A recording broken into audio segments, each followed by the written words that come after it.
real Zen master, like sometimes the caricature, we say in English, huh? we can see with a Zen stick, you know, very, very, very strong. But also it could be actually like a child. And that's something we might not realize, that a Zen master actually can go from, depending on the situation, he will know how to react. And if you want to see that, it's very easy. You just have to look at the movie Walk With Me, which is some moments of Thai's life actually when he was on tour in US. And there is a moment when he is in a shop in an airport, and there is that stuffed pet that is actually rolling on itself and laughing at the same time. It's kind of a stuffed cat. And at the same time, the cameraman was filming Thai, and his reaction is really like a kid actually playing with a toy and being in awe with the toy actually. Because at some point the stuffed animal was kind of stuck. He couldn't really roll around, so he pushed it a little bit up, so he could continue actually, and so he could continue to enjoy it. So that was a real moment of him being allowing himself actually to be touched, and his inner child actually to be joyful. And sometimes it's something we kind of have learned to cover actually, unfortunately, because maybe at some point we have been told that it was not okay to do that. But actually, yeah, that's, if we are able to do that, we can get so much more in touch with life. So that's why waking up that inner child in us is very, very important. And when you do that, you're already a Zen master, you see. So let's listen to one sound of the bell and see if our inner child right now wants to wake up, and what is what makes us joyful right now.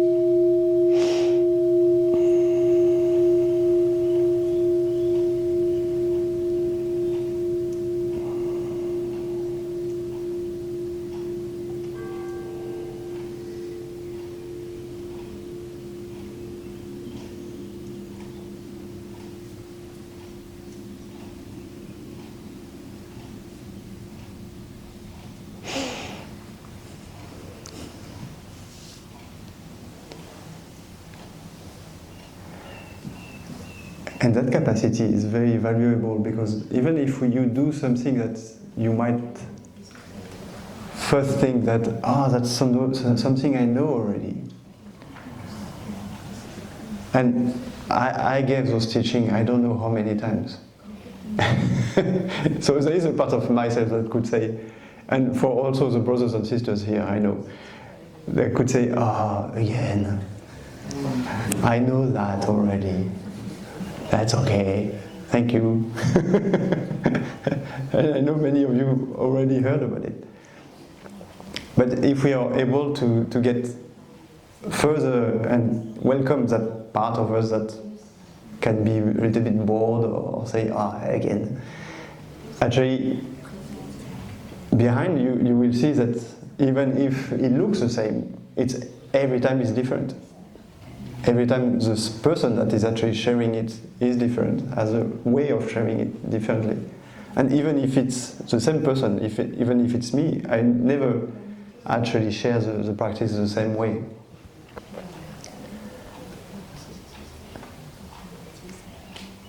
So it's about, really allowing that part of seeing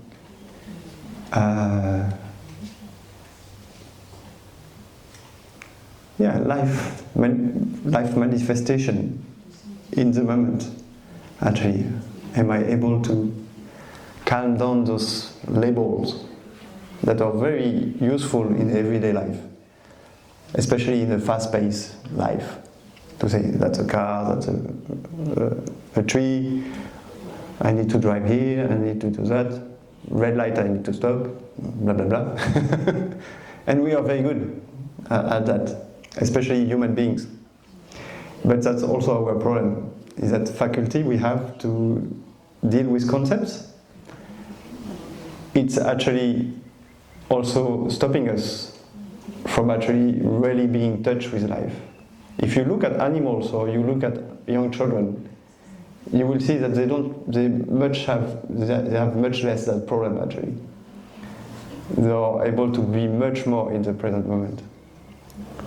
So in that aspect, they are our Zen masters. So next time you see a cat or a dog, you can actually welcome the Zen master in them to let you actually enjoy the moment. Because very often they know really, they are very happy to see you, and they just want actually to enjoy life right now with you. But sometimes, somehow we are caught in something and we don't allow it to happen. Okay, let's continue.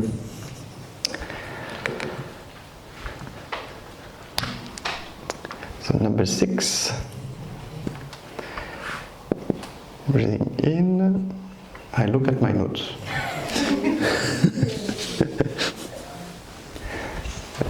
I feel happy.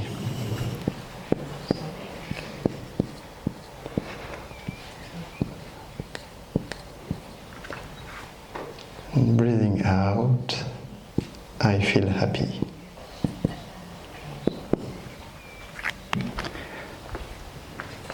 So here there is a little bit of difference with joy. Happiness is more the peaceful state of having arrived. When we say I have arrived, I am home, it's really that feeling of, I can relax, really. With joy there is a little bit still of excitement. With happiness, there is really that peace that is completely settling in. We can, all our luggage, everything that we were holding, coming maybe here, we can now let them go. We can realize, oh, finally all those protections, armor that I was actually holding, I don't need them here. I remember that's what I felt in Plum Village after some moments being there, that, oh, I remember I had a kind of armor actually to protect me in everyday life. At some point, I just felt, wow, it disappeared. Because I didn't need it actually in Plum Village. But it meant that if I had some a little bit stronger interaction, it would be a little bit stronger also. But I had the space also to hold it. But in everyday life, I needed to have that protection because it was going so fast and sometimes so hard that I needed actually to kind of hold that to protect myself, basically. But here, that's the idea of letting go of that armor, of that protection, and to really allow peace to settle in our body and mind.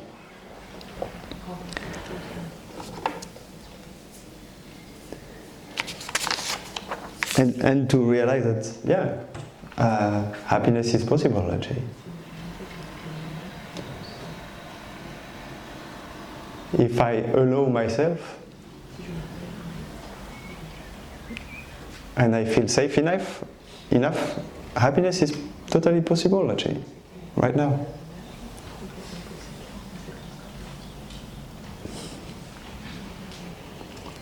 So let's listen to one sound of the bell. Maybe we can check if we still have some of those protections that are still here with us, that are still stopping us to really relax into the present moment, really feel at peace. And if it's still here, it's okay. We don't want to fight it. We just want to welcome it also.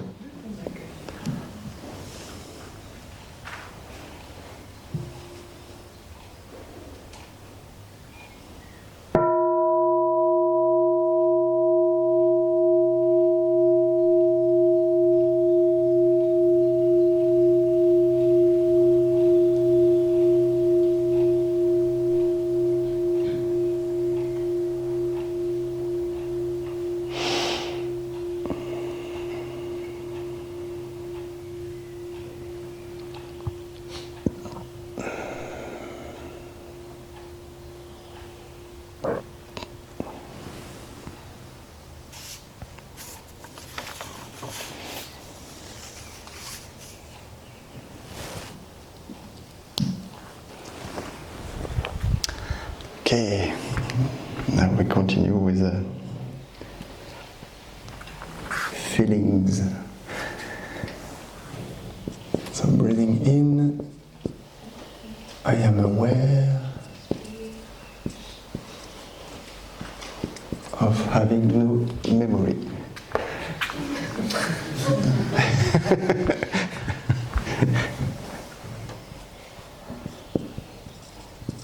My mental formations.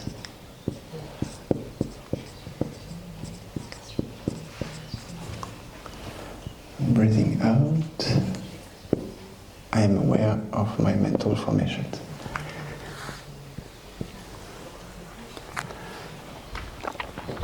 So that's when we are entering the realm of feelings.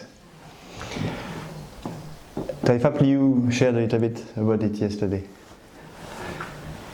There are actually, Tai gave us a fourth one, but there are three originally in the Buddha's teaching. Feelings that have been recorded. It's pleasant, unpleasant, and neutral. But I added also mixed, because sometimes it can happen that it can be. This part of it is pleasant and part of it can be unpleasant. And we feel those kind of feelings when we are not able to name what is going on right now, actually. We kind of know that something is going on. Very often it's, when it's calling our attention, is often because it's also unpleasant. And so we know that there is something even uncomfortable in the body. Something is happening. And but we don't know yet what. So that's when you have that kind of step of feeling of, oh, there is something happening right now. But it can be also joyful. It can be also joy or peace or happiness. So also what it feels in the body. So that's a pleasant feeling. But very often, what is interesting also with the practice is how to hold those unpleasant feelings and not trying to name them right away, but being able just to hold actually that uncomfort in the body. Just stay with that body sensation of, oh, there is something unpleasant right now. I don't know what it is. And it's kind of difficult also to know that, I would like to know actually. Because if I can name it, when I name it, usually I can really calm it down. But sometimes I'm not able to name it yet. So I'm still in that step of taking care of it, of holding it. And it's a bit like, I don't know if you heard about koan in Zen. So it's kind of paradoxical questions. But there is a very concrete koans, and those are very concrete koans actually. So you have an unpleasant feeling, you know there's an answer, but you don't know it yet. A very easy way to understand that is that Thai gave us is you see somebody and you know that person, but impossible to remember the name. And if you're not patient enough and you're really trying, with your brain to remember, so maybe it was something like ro, rabu, ba. No, it doesn't sound right. Usually it doesn't work. You may find an answer that actually you will realize later when you let go of the whole question. But there is a part in your brain that is actually continuing to try to look for the answer. And you will get the answer maybe while you're washing your teeth, doing something completely different. And then when you will realize that maybe your brain was trying to figure out, but was completely wrong actually. But that's that phenomena actually of holding. There is something important happening in the body, and we are holding it, but we don't know yet actually what it is.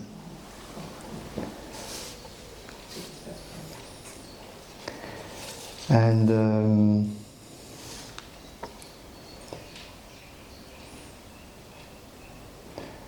a concrete example of that, for example,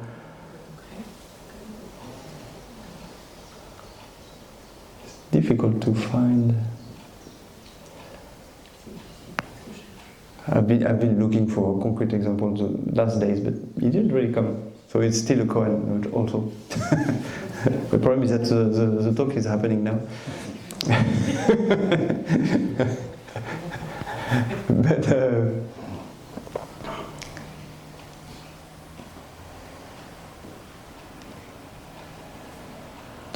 because I'm trying to really go to find a very good example of that. Well, let's see. I have an example from last winter retreat. I think I will use this one in that case.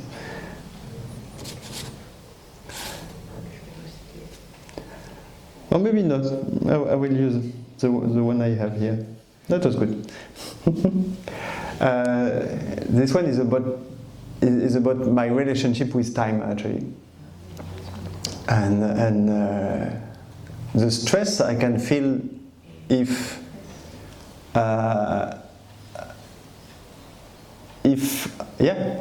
I'm afraid that I will be late. I don't know if that relates to you. Yeah. And for quite some time I was puzzled with that. I was saying, why is that such a strong emotion about not being on time? What is behind that? So that's what I did. I kind of brought that koan, brought that question, and stayed with it, hold it. And I know it was not very pleasant, but I knew I also had the conditions to actually hold it and take care of it.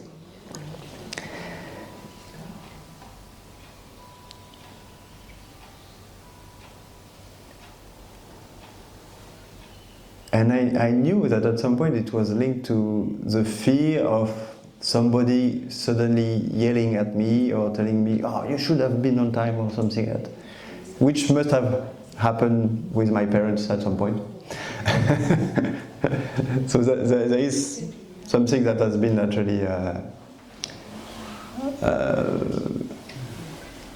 not traumatized, but yeah, something happened actually that, and there was that memory. There is still that memory in my body actually. But taking care of it, I realized that it was even deeper than that. Is that there is a part of me that really need to be appreciated, to be loved, to be accepted. And I was wondering why it is so strong and why it's coming. It can come up very often during the day actually. If I'm really looking at it, that fear actually can come up multiple times actually during the day.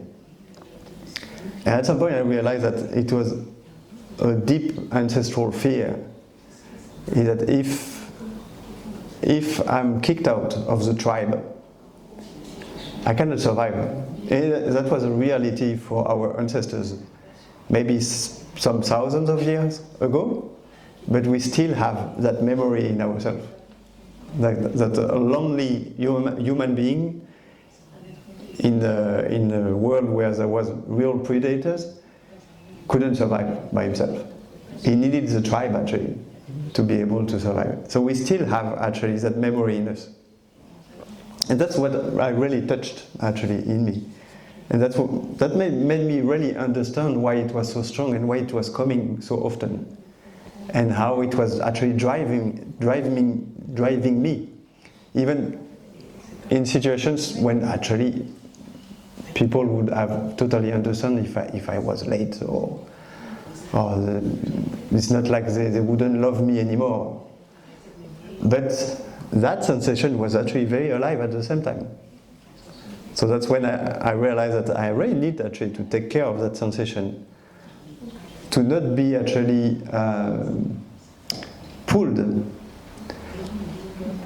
by that sensation in my everyday life. So that's what I was speaking at the beginning about, habit energies that actually can pull us away from being really free actually, and being really in touch actually with life.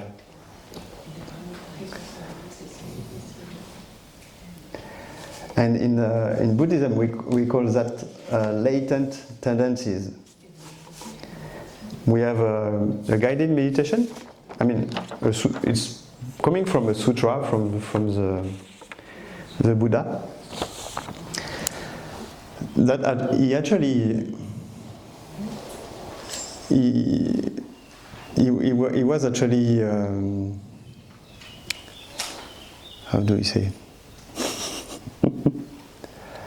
giving advice to do it every day, to take care of the feeling of knowing I will get old, I can't escape old age, knowing I will get sick, I can't escape sickness, knowing I will die, I can't escape death, knowing one day I will have to abandon all that I cherish today, I can't escape having to abandon all that I cherish today, knowing that my actions are my only belongings, knowing that I cannot escape the consequences of my actions.